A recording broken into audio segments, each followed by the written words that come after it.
नमस्कार दोस्तों। आज की कहानी हम शुरू करने जा रहे हैं। राजा मंगलसेन नाम का राजा पृथ्वीपुर राज्य पर राज किया करता था। मंगलसेन को अपने बगीचों में घूमने का बड़ा ही शौक था। उसे जब भी समय मिलता वह अपने बाग बगीचों की सैर करने को निकल जाता था।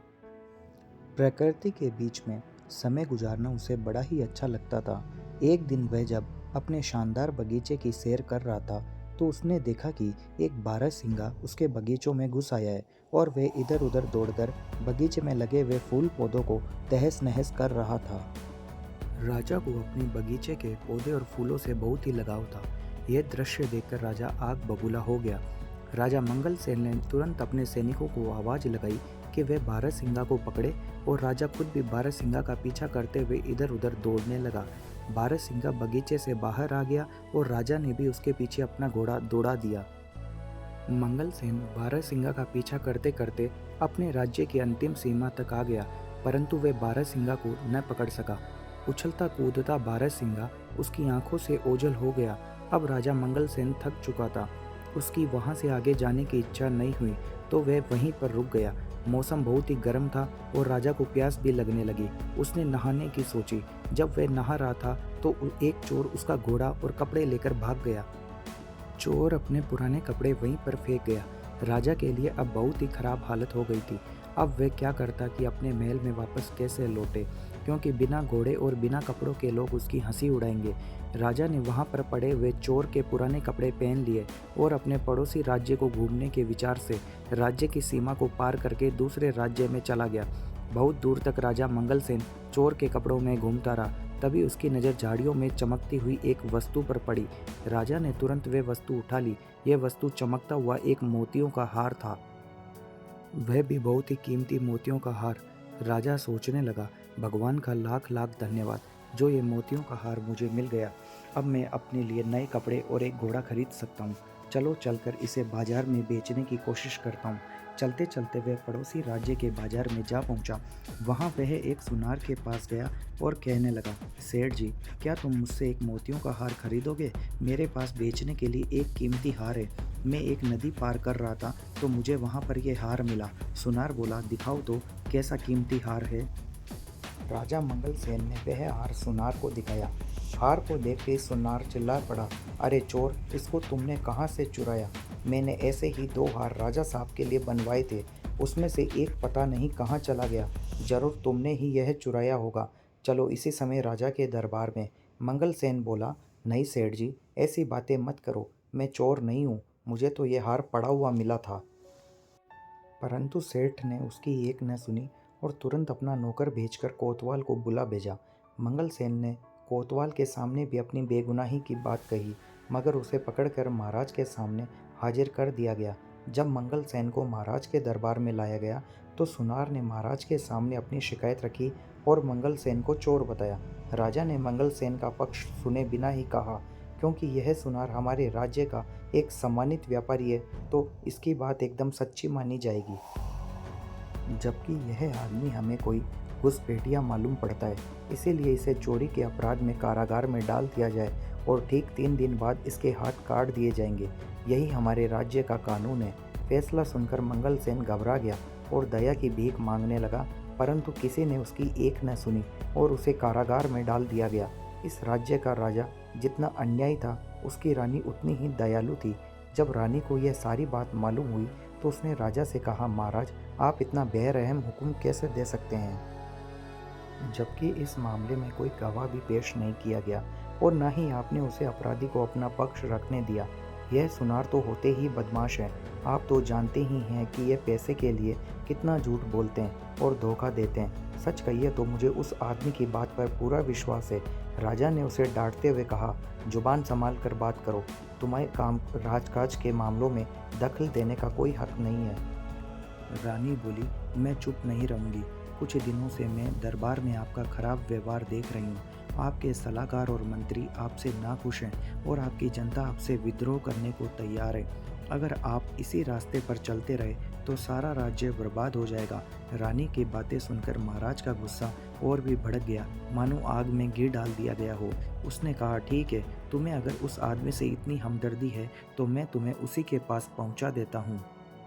राजा ने सैनिकों को आदेश दिया कि रानी को भी उसी चोर के साथ कैद खाने में डाल दिया जाए।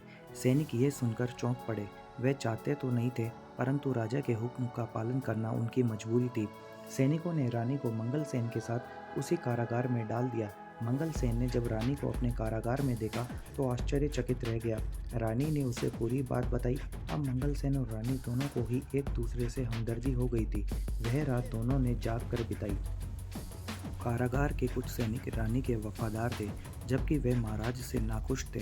अगली रात रानी अपने वफादार सैनिकों की मदद से मंगल सेन को साथ लेकर कारागार से फरार हो गई। दोनों भागकर राज्य से दूर एक जंगल में जा पहुंचे और झोपड़ी बनाकर वहां रहने लगे।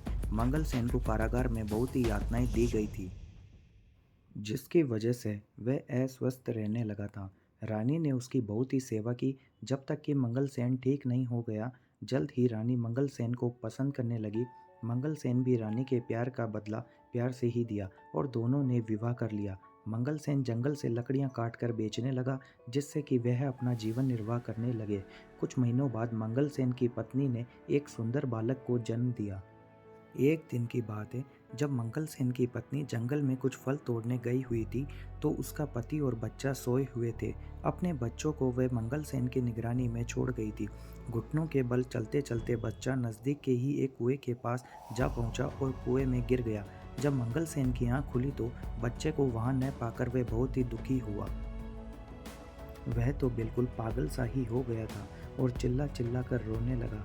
कहने लगा, लगता है कि मेरे बच्चे को किसी जंगली जानवर ने खा लिया है। अब मैं क्या करूं? इसकी माँ को मैं क्या मुंह दिखाऊंगा? शाम के समय जब उसकी पत्नी जंगल से लौटी तो यह जानकर वह भी दुखी हुई कि उसका बच्चा वहां पर नहीं था और वह एक बहुत ही बहादुर और समझदार स्त्री थी। इसीलिए उसने खुद भी धीरज रखा और अपने पति को भी समझाया कि हमारी किस्मत में ऐसा ही लिखा हुआ था, आप दुख मत कीजिए। रात के समय मंगल सेन सो नहीं सका। वह अपने बच्चे के बारे में ही सोचता रहा और उसी को याद करता रहा। यह उसके लिए अच्छा ही हुआ कि वह सो ना पाया, क्योंकि रात के तीसरे पहर दो पक्षी उनके दरवाजे पर लगे हुए एक पेड़ पर आकर बैठ गए और आपस में बातें करने लगे। एक पक्षी ने कहा, दोस्त देखो, दुनिया में कितनी मुश्किलें हैं। जरा देखो इस आदमी के साथ क्या हुआ। इसको अपना देश छोड़ना पड़ा और बेचारा दूसरे देश में भिखारी की तरह रह रहा है, जहाँ उसकी बड़े अन्यायपूर्ण ढंग से सजा दी गई और अब यह अपने सुंदर से बेटे के दुख में परेशान भी है। इसका बेटा कल दोपहर से ही इस कुएं में गिर गया था। दूसरा पक्षी बोला, इन बेचारे लोगों को क्या क्या परेशानियां उठानी पड़ी। क्या इनके लिए कुछ किया नहीं जा सकता? हाँ, किया जा सकता है। अगर मंगल सेन इस कुएं में कूद जाए तो वह आसानी से अपने बच्चे को बचा सकता है, क्योंकि वह बच्चा अभी भी कुएं में जिंदा है। राजा मंगल सेन ने उन दोनों पक्षियों की बातें सुनी तो उसे सुनकर बड़ा ही आश्चर्य हुआ और खुशी भी हुई। जैसे ही सुबह हुई, उसने अपनी पत्नी को जगाया और उसे रात वाली बात बताई और उसकी सलाह मांगी। रानी बोली, आप पक्षियों की बात मानकर कुएं में कूद जाइए। राजा इस समय कुएं में कूद गया और उसने अपने बच्चों की जान बचा ली। इस घटना के कुछ दिनों बाद जब मंगल सेन और रानी सो रहे थे तो अचानक कुछ आवाज़ सुनकर वे चौंक गए। बाहर देखा तो कुछ सैनिकों ने उन्हें घेर रखा था। वह भय के मारे कांपने लगे कि शत्रु राजा ने उन्हें फिर से पकड़ने के लिए सैनिक भेजे हैं। परंतु तभी मंगल सेन का एक पुराना मंत्री उसके सामने आया और अपने राजा को प्रणाम करते हुए कहा, महाराज, आखिर हमने आपको ढूंढ ही लिया। उसे देखकर मंगल सेन बहुत ही खुश हुआ। तब मंत्री ने बताया कि उसने अपने गुप्तचरों की सहायता से मंगल सेन को ढूंढने में सफलता पाई है। उसने यह भी बताया कि उसके राज्य की जनता बेसब्री से मंगल सेन का इंतजार कर रही है। अब राजा अपनी पत्नी और बच्चे के साथ अपने राज्य वापस चला गया। मंगल सेन फिर से अपनी राजगद्दी पर बैठ गया और पहले की तरह ही राज करने लगा।